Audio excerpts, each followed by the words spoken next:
This week on the Computer Chronicles, computer and internet crime. We'll show you how websites can capture your private information and use it in a way that could hurt you. We'll show you what the SEC and the state of California are doing to catch investment scam operators on the net. Don Parker is one of the world's leading experts on computer crime. He'll show us how hackers can break into your website. And viruses, the nastiest computer crime of all. We'll show you some software that will help you protect your PC. Plus, my pick of the week, one cool way to get out of jail. It's all coming up next on the Computer Chronicles. The Computer Chronicles is brought to you by RonDiamond.com, the oldies site on the internet. Music and memories from the 50s, 60s, and 70s, not just another jukebox. Additional support comes from the law offices of Ivan Hoffman, lawyering with integrity for internet law, copyright, trademark, and other intellectual property law. And by TechWeb for up-to-the-minute technology news.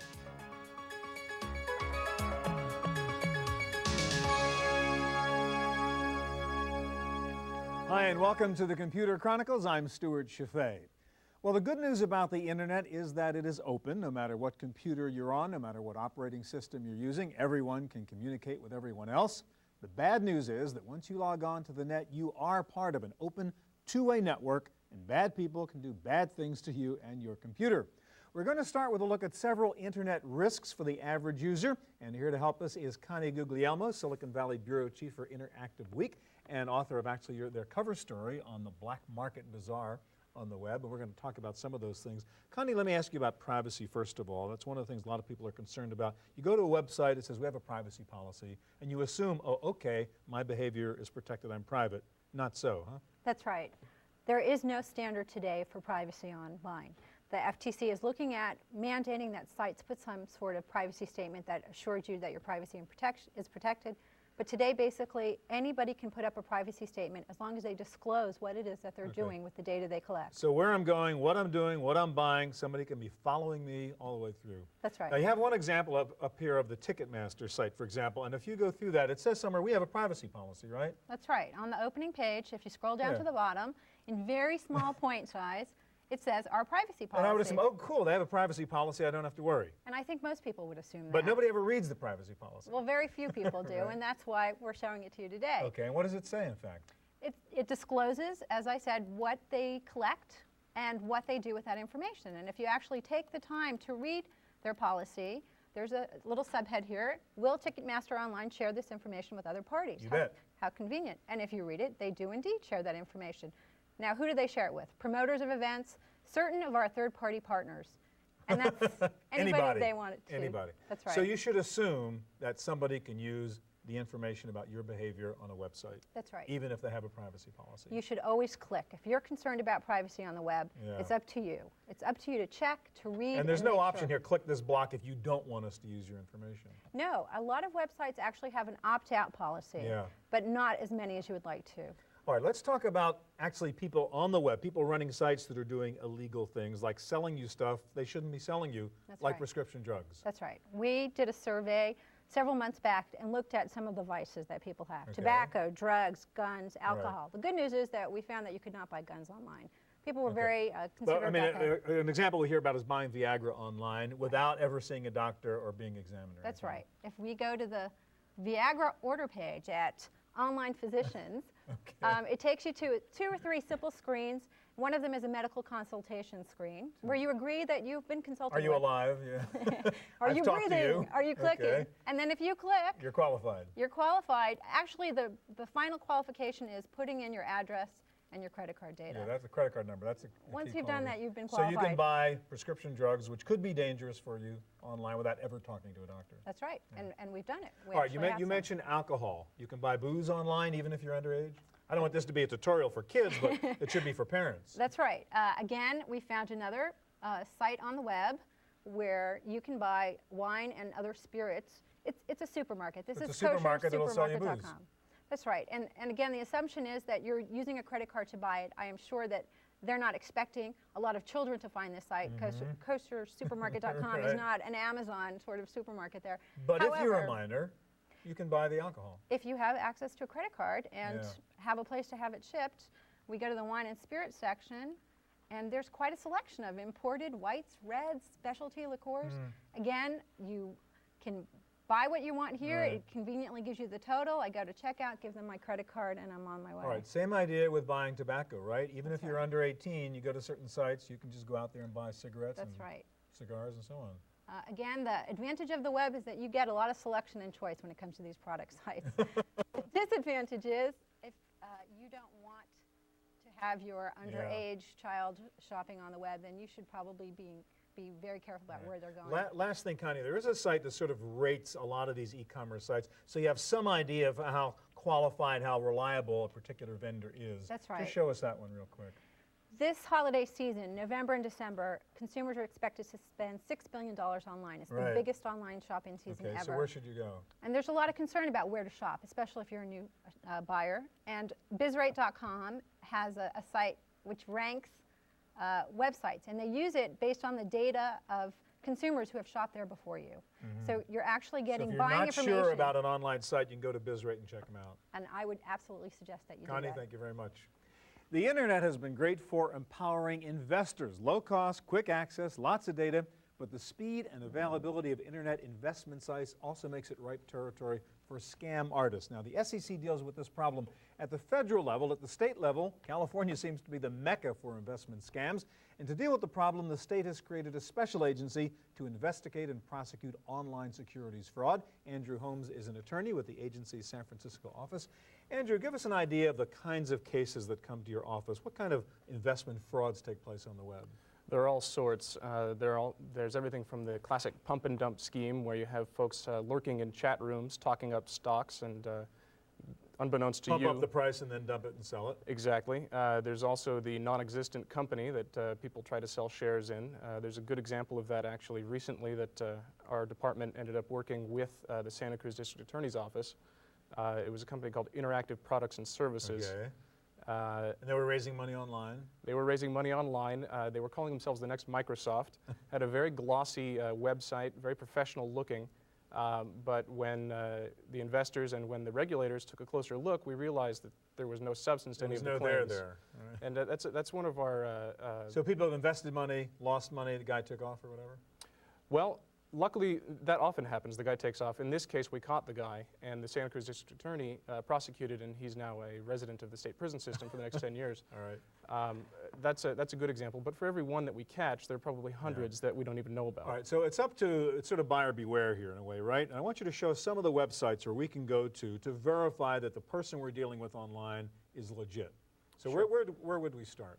Well, I have up on the screen the California Department of Corporations. Okay, this is your agency, right? This is my agency. Okay. There's a lot of information here. There's an investor education button that you can go to and learn a lot about. But what I would recommend is that if you're dealing with an individual that you're trying to figure out... So a guy's trying to sell me commodities online, convincing me I'm going to make a lot of money real quick, and I say, who is this guy? Right. Well, if it's a commodities seller, then there's a good place to go to. You can go to a site called the National Futures Association. Okay. They take care of all of the licensing for anyone who trades on any exchange that the CFTC... I'd want to check, is my company listed with the NFA? Right, and then you go through and you check the I agree to the conditions box, and you can run a search either by their NFA number or by the name or by the name of their firm. All right, so how about outside futures, say just securities deals, like the one you talked about? Sure, securities in general, you can go to... NASD? The NASD regulation site. They have a public portion of their central registry. That's depository. National Association of Security Dealers? Correct. Okay. Correct. And they're responsible for the majority of the licensing in the securities industry. You can go here and you can check about your broker, and through various clicks and through here you can get online information. Yeah. You can also go and get an 800 number to call, and they can give you a lot of information about your broker. Guy goes online and says, I'm a financial planner, give me your money, I'll take care of it for you. How do I go check him out? That's a very common problem. People claim to be certified financial planners when they're not. That's actually a site or a designation that you can check at the Certified Financial Planner Board of Standards website. They'll allow you to do a search to determine whether or not someone actually is licensed, and then obviously if you don't find your person, you may have a problem. Yeah. All right, online guy selling me insurance, best deal in the world, you got to go with me. Again, there's a good site. The Department of Insurance has a website where you can check under their producer licensing you can check the insurance company itself, and you can also check the particular agent or broker that's working for that insurance company and find out if they have any bad things or if, in fact, they're even are licensed. Now, in general, if we're dealing with something the guy claims is a registered security, I can go right to the SEC site, can I, and check on what he's telling me? Sure. The SEC has a very good website. It's got lots of investor education materials, lots of stuff about their enforcement cases, and it also has the Edgar database online. And you can go in and type in the company name, and if they have indeed filed things with the SEC, you should find it. Now, you also, I saw you have a bookmark called Scam Buster Sites. What is that? Sure. There are a lot of individuals out there and groups, or in this case, the Stock Detective is one that we use often, that talk about the various frauds that are prevalent on the internet. Okay, so this is a site that's out there looking for scams and frauds and sort of reporting on it? To a certain extent, yes. Okay. They do it as a public service. Sometimes they have ads running on their screens, but often these sites are useful in that they'll have found out about some of the more common and bigger frauds that are on the web. We're having trouble getting this one up. Maybe we can... Yeah, let's perhaps go to a different one here. Try something else. Let's try Scam Busters. Oh, there you go. Oh, well, of course. But here's another one. Okay. This has all sorts of fraudulent things online as well as securities. The Stock Detective is devoted mostly to securities and that sort of thing. Are there links on your website actually for this, or is this just your private stuff? Well, this is my private stuff that I like to peruse. When you go to our website, we do have links to other enforcement agencies, and you can find a lot from there. Andrew, thanks a lot. Sure. All right, well, while the internet and computers create tempting opportunities for criminals, they also can become excellent crime-fighting tools in the hands of law enforcement officials. Perhaps one of the best examples is the use of computers to match fingerprints with criminal suspects. We have a report. Fingerprints that are left behind at a crime scene and then dusted by law enforcement officials are called latent prints. For example, this latent print was left on a fake bomb used in a New York City bank robbery in 1992. The question was, who did it belong to? During the initial investigation of the crime, the FBI was unsuccessful in matching it to one of the millions the agency had on file. We have 35 million criminal records within our system of different individuals with different prints. Needed a different system to sort, catalog, and match the millions of prints on file. Enter IAFIS, the Integrated Automated Fingerprint Identification System, now fully operational. The system's first success was in identifying the print from that 1992 bank robbery. It belonged to convicted criminal Gregory Young. When his fingerprints were obtained from a different crime and fed into the IAFIS, the system made the match. Put simply, the automated system processes state and local requests for fingerprint searches, something that used to take days or weeks, now only takes hours. We'll determine that identity of that individual with less than 2 hours while they're still being held in their jail cell. In bottom line, it means that criminals that heretofore would have walked away and potentially fled a jurisdiction will now be arrested. Using technology transitioned from the military, IAFIS matches prints using mathematical algorithms similar to those that make it possible to identify targets on the battlefield. Here at the FBI complex in Clarksburg, West Virginia, a sophisticated network of computers performs 3 million fingerprint matches per second. But greater speed is only one of the benefits. Greater accuracy, greater efficiency, greater effectiveness.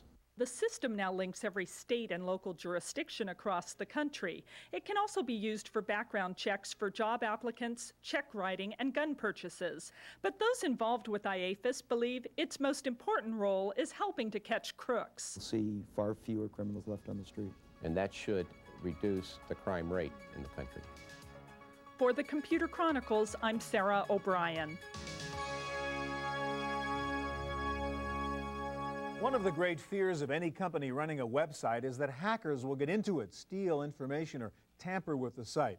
To take a look at this type of computer crime, we have with us Don Parker and Rick Millar of SRI International. Don is one of the most well-known experts in the field of computer security, and he is the author of this book, Fighting Computer Crime. Don, you were with us about 16 years ago on the show talking about computer security. It's gotten a lot worse because of these automated hacking tools that are out there. It sure has. This is the most significant advance in the hacker world and in crime.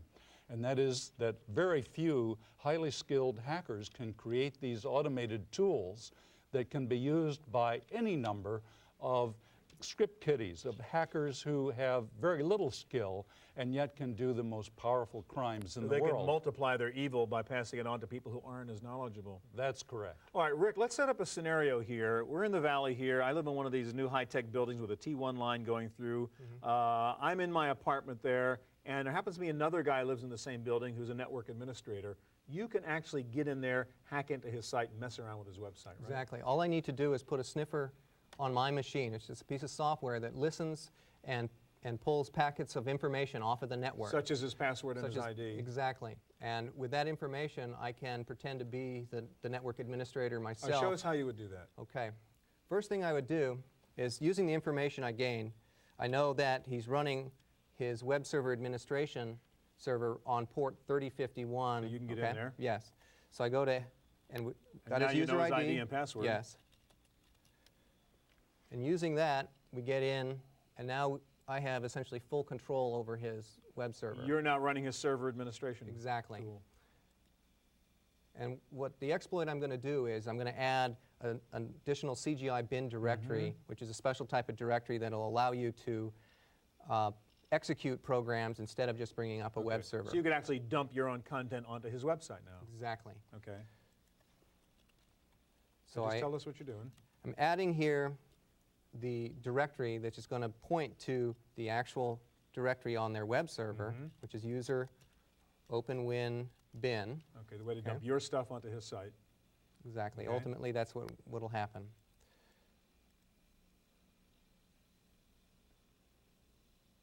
And you've done it. I've done that. Yeah. So now you have access. So now I have access. So what I can do now is, by typing in this new URL here, which is at Evil Hacker, and then the command I'm going to be typing is the xterm, which is going to execute on their web server. Okay. But this display command here will display it on my own computer. So just by doing that, I now have an xterm window to their machine. So you're really in deep now inside his system. Yes, I'm at the operating system level. And now what I can do is FTP files off of my machine down to their web server, to deface it or whatever. Right. So you can dump a message on his homepage. Exactly. But one other thing, in addition to being able to just deface it, a more sophisticated user, seeing as how this is an e-commerce site, what you would want to do also is perhaps be able to capture sensitive information like credit card information, things like that, and have it automatically emailed back to me. So now that you have control at the deep level there, you can actually steal people's credit cards. I can do anything I want, basically. Yeah. Additionally, the administrator made the mistake of running their web server as a root user, which is the super user. So you can find out actually what he calls himself. And actually I have full control over the whole web server at the operating system level too. And with this information I can launch attacks. Well, Don, how risky is the world out there right now? I mean, this seems so relatively easy to do. It's too easy for just about any target and any of these hackers today. But what's more important in the near future is completely automated crimes. We were using a simple sniffer here, like finding the garlic factory in Gilroy. Right. What we're doing here is we can combine these simple tools with the more sophisticated attacks once you get root access into these networks and into the websites. And you can do the complete crime in a single computer program. For the first time in history, it's now possible to possess a crime. Not just do a crime, but possess it and then do it over and over. The perfect crime, because you can test them endlessly. That's right. Gentlemen, thank you very much. Well, for most PC users, the biggest potential computer crime and the worst fear is that someone will infect your computer with a virus. Anyone who's been through a virus attack knows what a nightmare that can be. One of the leading companies in helping users protect themselves from viruses is McAfee, and Shrivatz Sampath is the president and CEO of McAfee.com. Let me explain what we asked you to do here. So before we were sort of simulating a demo. This is real. You came into our office here, took a look at this computer, which we thought was perfectly clean, and I said, run McAfee, and we're crawling with viruses in here. Absolutely. Show us what you found. When we were setting up the computer, we had a very interesting experience. We went in and just scanned your drive. And we had a very interesting experience where we found that you had almost 5 files infected with the Groove virus. Yeah. And Now, we didn't know this, and we don't know, maybe it's doing damage, maybe it will do damage. It could. I mean, the Groove has many variants, and what you basically have here is the generic version. Now, can we use your software to go in and figure out what the Groove is going to do to me? Absolutely. You can go to the virus information library, find out what the Groove virus can do, what the variants can do. Now, you can come back, and you can clean these viruses by clicking on the virus that you want. So I can sort of go in there, evaluate the risk to me, figure out what damage it might have done, and then clean them up. Correct. I mean, it's like an online service center. You bring your PC there, we'll detect it for you, and we'll clean it for you. Now, that's what I want to ask you about next, is sort of online service center. You're sort of an application service provider, right? Because this thing is actually not a shrink wrap package anymore. Correct. There's the stuff up there at McAfee.com that I can pull down to solve my problems. How exactly does that work? Basically, what we've done is we've taken the traditional software and implemented it as a service. So you can access it through your browser from anytime, any place on the internet. Right. The reason we did that is virus software typically is very update intensive. Exactly. You think you're protected, and tomorrow something else comes out and you don't have the protection. You might have updated yourself yesterday, a new virus could have come out tomorrow, and you got an email that was infected with that. With this, you basically just go take your PC, park it at McAfee.com, we'll scan, we'll detect, we'll clean for you. Now, we also have real-time components that get downloaded to your PC that protects you while you're not offline.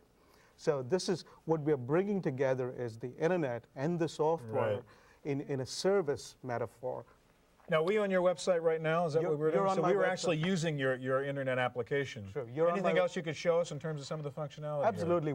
The way we are positioning McAfee.com is the online PC manager. Okay. So anything that has to do with managing PCs, protecting PCs, and updating PCs. So I'm an individual user. I don't have a network administrator. I don't know all this complicated stuff. I'm saying you guys do it for me? Correct. We're the IT for the normal home user. Okay. And what other options could I do with McAfee.com? I could show you, the hard drive cleaner. When you browse the internet, you collect a lot of junk. Right. We just looked at your PC. Okay, so you got a variety of tools other than just the virus fixer things. Sure. Now, the world is changing, and as you know, not only do we have internet now, but we're about to have, all the time internet. People with DSL lines, people with cable modems coming in where the internet's up all the time. Does that, I would think, increase the exposure to viruses? Absolutely.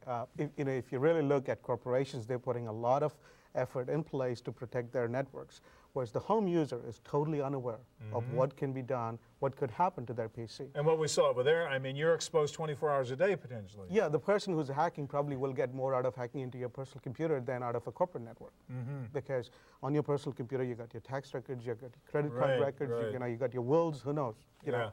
And now, are you addressing that problem? Is there some another level you guys have to go to at McAfee to deal with that? I'm in the quiet period, so I can't talk about it. But stay tuned. Yeah. So I mean, you're going to be dealing obviously with those problems if there's a demand for doing that. Protecting always-on networks is a very important component. Now, if I go to McAfee.com, do I have to pay for this stuff? Yeah, you pay us $20 a year. Okay, so you're selling me a subscription service. Right. It is a service that you subscribe to us. You can use it as many times as you want from as many computers as you want.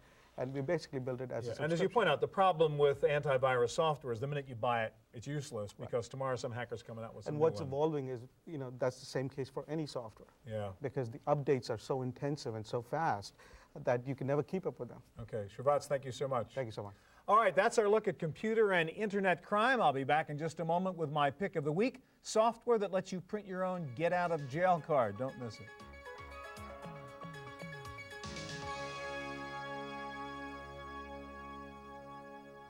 Now for my pick of the week. For decades, people have been playing and enjoying the game of Monopoly, a fun, low-tech game. Then a few years ago, some entrepreneur got the idea of coming out with specialized versions of Monopoly based on places other than Atlantic City. So you could buy New Yorkopoly or Chicagopoly, etc. But now, thanks to the PC and the clever folks at TDC Games, you can use your computer to make your own personalized version of Monopoly, complete with customized board, money, community chest, and chance-type cards. You can even customize the box design so you can give it as a gift. Here's how it works. The package comes with all the needed hardware. You get templates for your own custom board design. You also get templates for the money, for the title deeds, for the cards, community chest, chance, and so on. Then you go into the software and make your own designs for the various parts of the game. You can create unique design elements for the box. You can create your own game board, figure out what kinds of properties you want to be playing with, Make up the chance cards, the community chest cards, and even design your own money. In fact, you can import images to put a personal photo on your Monopoly money. You then just print your designs out on the enclosed templates. This is a great idea for a gift or for creating a customized game for your family, your organization, or your own neighborhood. It's called Make Your Own Opoly. It sells for $29, and you can get details at tdcgames.com. That's it for this edition of the Chronicles. Thanks for joining us. Please check out my weekly radio show on the web. Just click on the Talk Radio link at About.com's homepage. That's it for this week. I hope we'll see you here next time. The Computer Chronicles is brought to you by RonDiamond.com, the oldies site on the Internet. Music and memories from the 50s, 60s, and 70s, not just another jukebox. Additional support comes from the law offices of Ivan Hoffman, Lawyering with Integrity, for Internet law, copyright, trademark, and other intellectual property law. And by TechWeb for up-to-the-minute technology news. To purchase a videotape copy of today's program, call toll-free 1-888-310-7850. Please specify the show number and the topic.